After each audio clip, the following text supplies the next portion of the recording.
Hello, everyone. Welcome back. And I know I was previously calling this the Priestess transmission, but I've specified it more to Priestess Rise Up. So these weekly transmissions where I am sharing excerpts from my book and teachings from my forthcoming book, Priestess Rise Up. Look, there it is. So I know some of you have been with me, hearing teachings for a few years now as I've been pregnant with this book. And it's really come to the point where now I'm being guided so much to actually read, to read from the book, to read excerpts, to anchor it in as I'm completing this project. Hey, Jan, it's so good that you're here. And everybody else, if you would like to share where you are, who you are, or your name, that would be lovely. And you can, of course, share that in the comment section as well. And so these excerpts won't necessarily be in or any sort of order, but I was guided to share something from the beginning of the book. And this is after an initial story, which felt a little too long to share, but I might in future transmissions. And so the opening story is really a story of like when I first heard, which happened several years ago, when I first heard the call to the priestess path, right? And I was like meditating, and that word priestess, I was meditating in my Kalima altar, and the word priestess landed in my heart. Actually, it didn't land in my heart, it landed in my crown. Then it landed in my heart. And it felt very much, hello, good morning, everyone. It felt very much, hi, Kathy, hi, Destiny, hi, Jessica. It felt, I write that it felt, light as a feather and activating as lightning, right? It was both of those. And so that moment, I've gone back many times to question, like, why did I have that awareness so many years ago before when I still had so many years left to write this book? Like, part of me wish I didn't even know I was going to write a book, because there's been so much pressure and judgment I could have about, why am I not done with this book? Why, I heard this years ago. But I understand also, my wise self understands that there's a divine timing that we often don't understand, that we're not meant to understand, that we agreed to. In fact, not only did we agree to, we wrote out the plan right before we incarnated. We wrote out the details of the plan.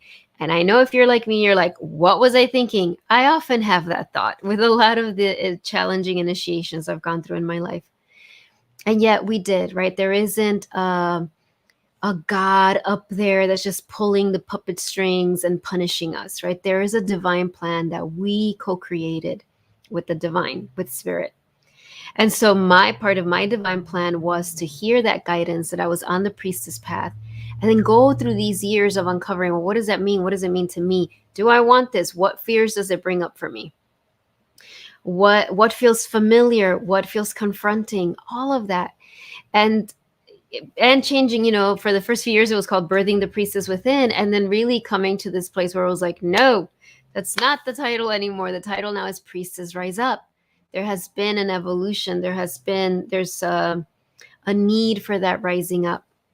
When I told my husband that title, the new title, he was like, it sounds like you're calling people to arms, like to a revolution. And I was like, well, it is a revolution, but it's not a violent revolution, right? It's a revolution. It's a radical revolution of the heart. And so I'm going to read to you. It's just one page. This is after the opening. There's some opening poems and all of that stuff, which I'll share at another time. But this is the beginning, right, with the content. So I'll read the page, and then I'm going to go deeper into some of it, and then really go deep into a meditation, into an experiential component of it. So it says, if you were guided to this book, and I would say to this YouTube live, you might be feeling a sort of knocking in your heart, an inner knowing that there's an important sacred purpose you're meant to fulfill. This isn't to suggest that you haven't already been spreading healing in the world, only that you recognize there's a missing piece. Now here you are being called to the priestess path. Perhaps this book is making clear what has only been a vague sense. As it was for me, the word priestess might feel to you light as a feather and as activating as lightning. It might feel like coming home, like you've always known this is where you were going. Or perhaps you feel confronted, uncomfortable, unsure about this priestess journey. Just like I did, you might be hoping that this will be a solitary journey, one only shared with a select few. But I want to be clear, all right, here's the spoiler alert. If you were drawn to this book, you're being called to the priestess, to the path of priestess leadership. This path does require you to be seen and heard. You will be called to the spotlight. However, this call isn't about leading through the intellect. This is about becoming a devoted follower of your unconditionally loving soul and leading as your soul leads. Furthermore, unconditional self-love is the initiator. So I'm going to stop there. Okay, and I'm just going to read actually those two last lines because this is important. This is where we're going to go here. However, this calling isn't about leading through the intellect. It's about becoming a devoted follower to who? Who are you following? You're following your unconditionally loving soul and leading as your soul leads. So this is so important. You know, as I've been writing about leadership and talking about leadership and using the word leadership, it almost freaked me out as much as the word priestess, right? Because I was like, I'm not a leader. I had all this baggage around the word leadership. So in asking my soul and asking all these divine feminine masters, you know, well, what is a leader? Really having this conversation with Our Lady of Guadalupe, as some of you know, I'm very devoted to her. I've been connecting with her for years. You know, when she said, I need leaders, I was like, well, at some point I was like, well, what do you mean by leaders, right? And she said very clearly, what I heard was like, leaders are followers. And I was like, okay, that sounds terrible, right? It could sound terrible, but it's not about followers to the external world. It's not like blindly following. It's followers. You're a devoted follower of your soul. And how does your soul lead you? Let's go back to the anatomy of the soul, right? Which I wrote about in my first book, Answering Your Inner Calling. Your soul is eternally connected to source, God, the divine, spirit, universe, whatever word you want to use. So your soul is constantly receiving. It's in a receptive state. And it is leading you always through unconditional love, whatever is going on in your life. Whenever you're judging yourself, whenever you're feeling not good enough, whenever you're criticizing yourself, berating yourself, whenever you're thinking, I should be already here instead of where I'm at, when you compare yourself to others, all of that, none of that is coming from your soul. Your soul has nothing but unconditional love for you. It is, and that's what we're learning. So when we say, I'm a devoted follower of my soul, we're saying, I'm a disciple of my soul. Teach me soul, because I have forgotten, because that's what happens when we step into this human life. We forget, we get amnesia. We forget that we are divine. We forget that we are unconditionally loving beings. And so we're saying, soul, teach me. I am devoted to following you. Teach me how you lead. And that is the type of leadership that is needed.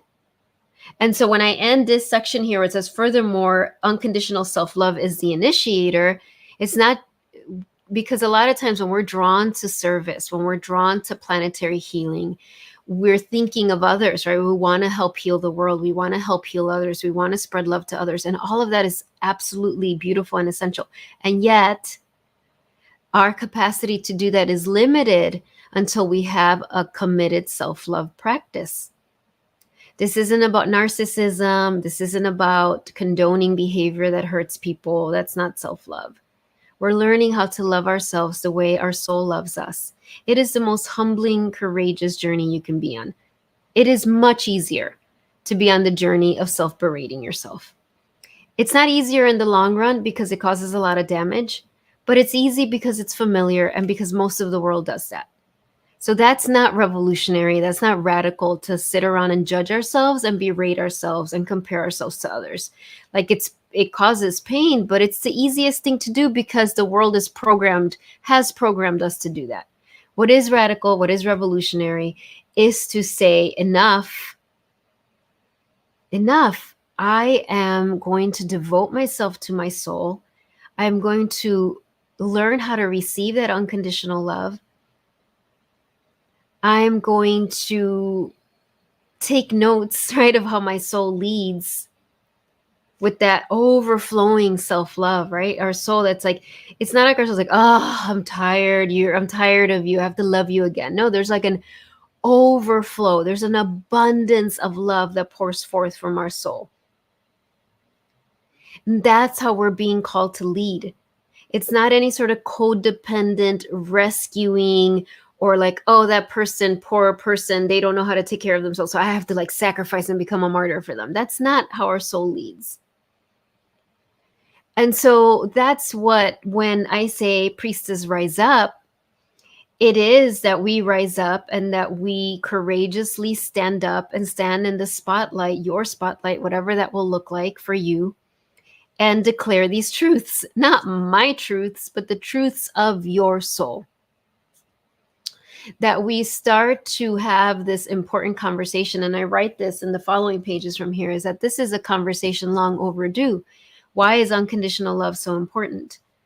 It's not this naive, woo-woo, self-indulgent, like, oh, soft little thing. It is a radical, revolutionary thing. And it's important that we use those words because look at the world, look at what the other has gotten us. And I'm not here to be apocalyptic or talk about all the horrible, horrible things going on in the planet. There's plenty of other places where that happens. And there does need to be those places of, revealing and disclosing the painful things that are happening in the world. So do not misunderstand. I'm not dismissing that or saying that that's unimportant. However, my role, my mission, my calling is to reclaim, right? To help us all reclaim the power of unconditional love, the power of it, not the naivete, not what, honestly, both the wounded masculine and the wounded feminine, the baggage they've put around unconditional love.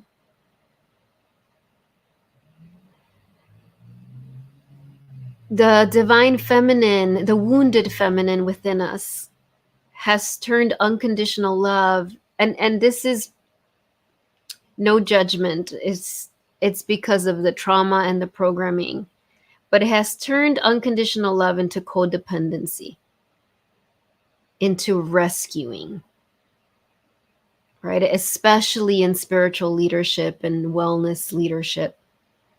Well, if you really love others, then you put everyone else first and you sacrifice yourself. So there's that inversion of what unconditional love really is.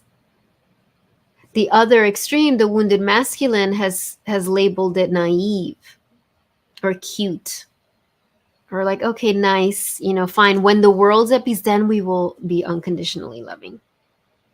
When all the problems are fixed, then we can talk about unity consciousness and bringing people together. That's the wounded masculine's version on it. So we're sorting through all that mess, all that baggage, and reclaiming the true power of unconditional love. That is really the only thing that's going to heal it all up. And so stepping into a little bit of the conversation of unconditional love for yourself, it is, as I said earlier, a brave journey to say that you are going to be on the path of unconditionally loving yourself. I mean, what does that even look like? I think that's the first question, right? And the way you can answer that for yourself is, what does it look like when you're not unconditionally loving yourself? What does that look like? What does it look like in your life when you're berating yourself or judging yourself or comparing yourself or being impatient with yourself? And please know, I do all these things. I'm not saying you, like we. What does that look like? And you can get a very clear picture of what that looks like. And you can keep tracing that. What happens when you do that? Does it lead to you being more loving with others? Does it lead to you being a more effective leader? Does it lead to you opening your intuition and being able to receive your soul's downloads? Does it lead to you being able to channel more healing for others? Does it lead to you being able to create sacred space for people in your life, for the world, so that they can connect with their own soul's guidance? The answer is no. When we are treating ourselves with self-judgment, self-berating, we close ourselves off from our soul, because our vibration, it's like we're watching TV and we're turning on the channel to the ego instead of our soul. It's not that our soul gets mad at us. Our soul's always loving us. But if we are focused on in that frequency of like, what's wrong with me? What's wrong with me? What's wrong with me? What's wrong with me? Why am I still here? Why am I still here? I can't believe I did that again. And when we're in that frequency, our ability to receive from our soul is so limited, which means that our ability to give as our soul gives is so limited. And so I believe that the first step in us reclaiming that power of self-love, and it's not only that, right? There's more to it, but this little piece about self-love is for us to start to understand how important it is, for us to elevate it together to the importance that it really is, that it's not, like I said before, self-indulgent, and it's not something that you can do later, when you retire, or later when you're like, whatever, that it's actually essential now. So when you start to do that, when we start to do that as a collective family of priestess sisters, we start to heal the wound, the collective wound that has programmed us to believe that self-love is not important, or that it's impossible, or that we're just so wounded we can't love ourselves. So together, and that's part of the reason for these transmissions and for us gathering together virtually or in person, is to start to hold that resonance, right? Remember together. As some of you heard, when I was in Santa Fe last month, and I was able to visit the oldest shrine to Our Lady of Guadalupe in the United States. And it was so beautiful, very simple, but so beautiful. So it was like a vortex, an energy vortex, healing vortex. And when I kneeled and I was praying, and I was just kind of like connecting with Our Lady of Guadalupe, and, couldn't really find the words. That happens to me sometimes when I'm on a spiritual pilgrimage, and then I get to this holy site and I think I'm going to have all these things to say or ask or request, and I just go blank. That's what was happening. And I was just there, and then she said, right, she said, how was it? It was like, it was very specific words. Forget what it is time to forget, and remember what you're here to remember. That's what she told me. And that's all I could hear, like, forget what it is time to forget, and remember what you're here to remember. And it was just kind of like flowing through my cells. It was like a mantra, but it was also like an activation. It was like a blessing, right? Forget what it is time to forget. And as I keep being with that, forget what it is time to forget. What is it that we're forgetting? Eventually, what we're forgetting is what we were never meant to learn. right? Forgetting all the self-judgment, all the self-berating, all the self-shame, and remember what it is time to remember. And that will be unique to you. There are universal truths that we're being called to remember, right? Remember that unconditional love is the most powerful force in the universe. But then there's also remember in your life, what are those things, those truths that it is time for you to remember now. So let's stop here and go into our ceremonial space, into our meditation with that entryway, right? With that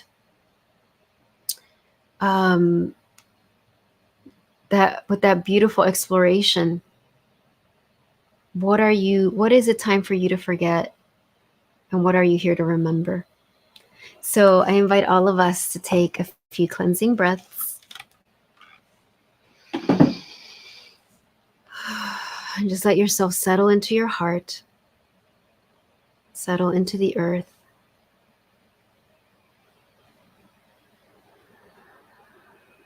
Whether you're here live or watching the replay, know that we are all together. And take a moment to really connect with the earth, perhaps visualizing roots of light going down your legs and out the bottoms of your feet, deep into the earth, releasing anything that does not serve you.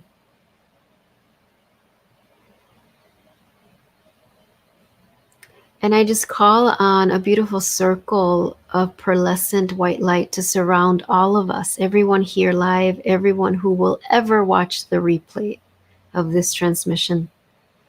We are all surrounded in love and protection, in unconditional love, miracles, grace. And in this space, I invite all of us to come into our heart. I'm wearing my Christ heart pendant, so come into your heart.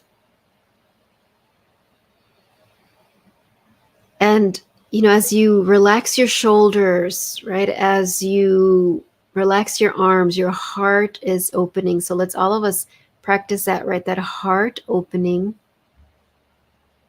We're dwelling in our heart.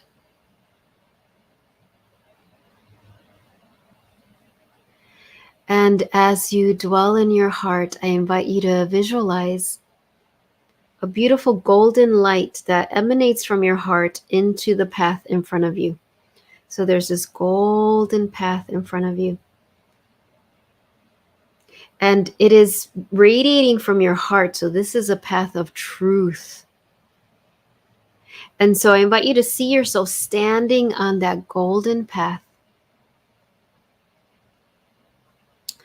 And as you stand on that golden path, this beautiful energy starts to come like in front of you, this like shimmery, glittery, like a galaxy of stars, but that's hovering right in front of you. And as it hovers in front of you, it starts to take shape. And as it starts to take shape, it starts to take the shape of a beautiful divine mother. Beautiful. To me, she appears as Our Lady of Guadalupe. To you, it might show up as another version of Mother Mary or just another, Kuan Yin. But I see Our Lady of Guadalupe. If you haven't seen her, she's got those rays of light behind her. She's wearing that cloak of stars, and she's standing there in front of you with her arms wide open. Very radiant. That cloak of stars holds the universe. And as you stand before her, remember that she represents in this moment the Divine Mother that loves you unconditionally. And what did Guadalupe say when she appeared to Juan Diego? Right? She said she said, que no estoy aquí, que soy tu madre. Which means, am I not here who am your mother? That's what she said. I mean, he was scared, he was worried, just as we are, right? We get scared, we get worried, we get nervous. And she's like, am I not here who am your mother? And she understands that some of us maybe didn't have a great relationship with our biological mother. So maybe we don't have that that experience. But she brings that, she is the divine mother, the mother that loves you unconditionally, that supports you, that is your greatest cheerleader, that holds the bar up high, but always with the greatest respect and compassion. So she's saying to you, she's emanating that, am I not here who am your mother? There's nothing to worry about. I'm here. I love you. I see you. And so in that space, first let yourself receive that. Receive her unconditional love as much as you can. And if you need help, ask for her help. You can just let her know, help me, Our Lady of Guadalupe, help me, Divine Mother. Help me to receive more of your love today.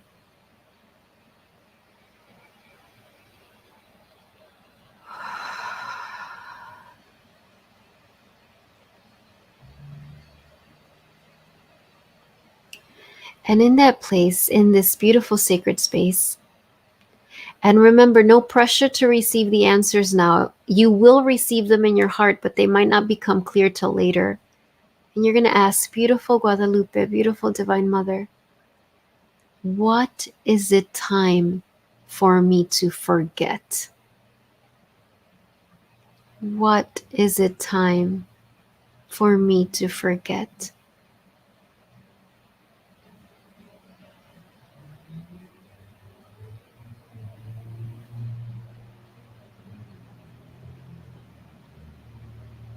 And just receive that in your heart. Don't overthink it. Just receive it in your heart. Even if you just perceive it as light, this beautiful bolt of lightning going into your heart. And now you're asking, beautiful Guadalupe, beautiful Divine Mother, what am I here to remember? What am I here to remember?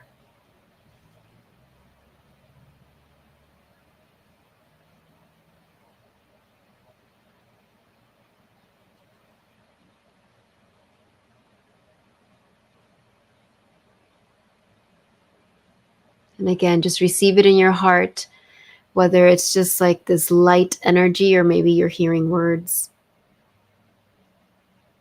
And then let's receive a final blessing from Our Lady of Guadalupe, from the Divine Mother. Just receive a final blessing as she blesses the crown of your head, as she blesses your third eye, as she blesses your throat, your heart, your solar plexus, your sacral, your womb, your root, even your feet, all of you, she blesses like a loving mother.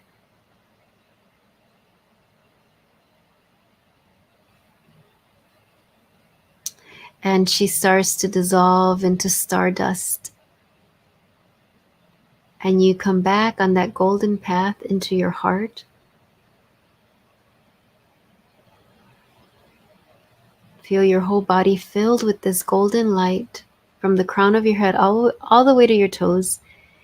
And we bring the palms of our hands together and we bow to each other and to our own beautiful heart. And we end this beautiful inner journey with a namaste. Namaste, everyone.